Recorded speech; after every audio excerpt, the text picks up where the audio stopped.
et bienvenue aujourd'hui dans une fabrique de batik. Donc le batik c'est un tissu traditionnel et Mr. Toumi va nous apprendre aujourd'hui avec sa femme à faire des batiks. Voilà, thank you Mr. Toumi, Matursun. Ça va. Alors il y a deux techniques pour faire des batiks. Soit on utilise des tampons, et donc en fait ici par exemple c'est des motifs avec des tampons et on presse avec la couleur, c'est pour ça que c'est en deux couleurs. Ou soit alors on va faire à la main avec de la cire pour faire les dessins, comme il y a là sur le côté. Et donc là c'est plus technique, mais alors ça devient plus artistique parce qu'on peut faire vraiment ce qu'on veut.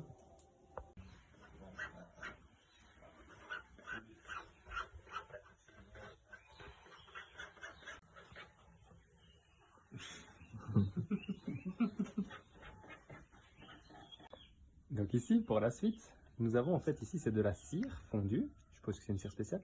On prend dans le petit pinceau, on remplit le petit bec verseur, on essuie légèrement à la gougoute. Voilà, attention c'est chaud. Hop, on incline pour pas que ça coule. On essuie la petite goutte là sur ce drap qui est plein de cire. Et après, on va hop, recouvrir en fait notre dessin. Voilà, donc cette fille ici elle a fait un cerisier avec un cerisier en fleurs. Et donc, hop, on va en fait recouvrir chaque ligne pour qu'après la teinture ne passe pas à cet endroit-là. Et donc il faut qu'on repasse tous nos dessins. Par exemple ici j'ai fait un petit nuage avec de la cire. Deuxième étape. Et donc en fait la cire qu'elle utilise c'est des gros morceaux comme ça. Elle nous a montré une plaque de cette taille-là. Donc après elle la casse en petits morceaux qu'elle fait fondre. Donc c'est une cire un peu spéciale. Et donc ça c'est les petits crayons à cire qu'on utilise. Et en fait elle en a plein de différents. Des plus gros, des plus fins. Ici c'est on va dire normal mais plutôt petit.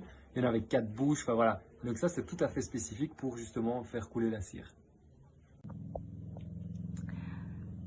Comme vous voyez, il est très appliqué, hein. Imperturbable. C'est chaud.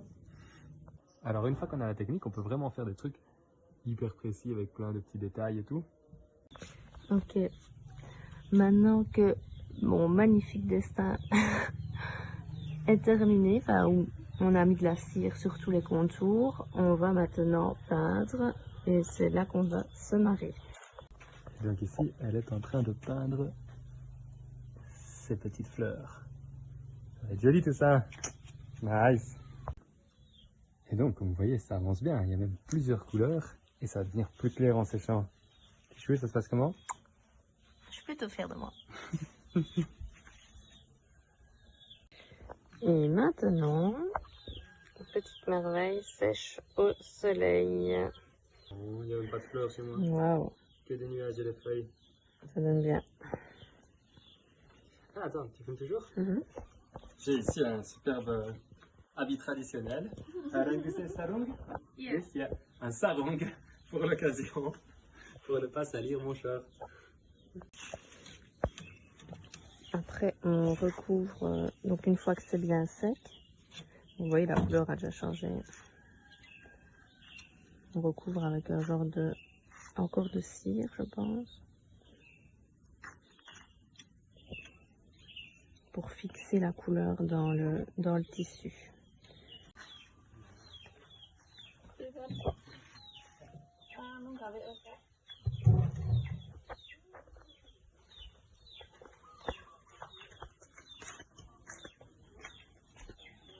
Très apaisant.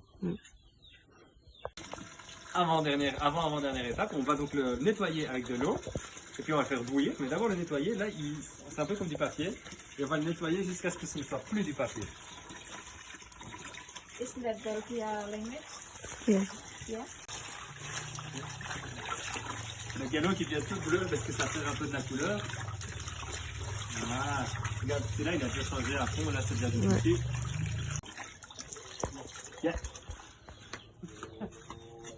I put it in there? Yeah. Sure?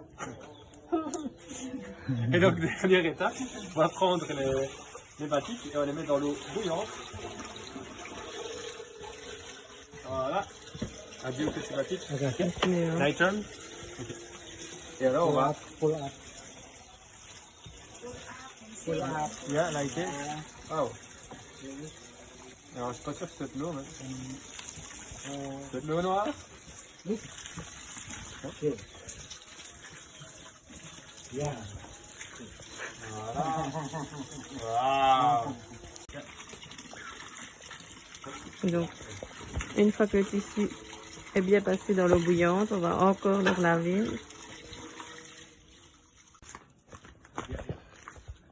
Et maintenant, on fait sécher.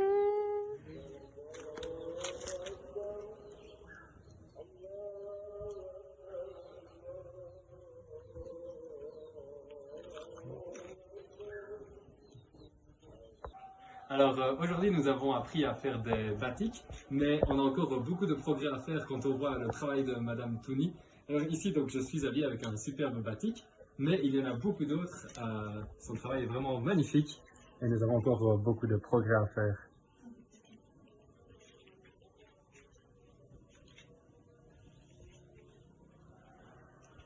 Et si vous voulez la suivre sur Instagram, n'hésitez pas, je vous mets le lien en dessous. Merci à vous chers followers.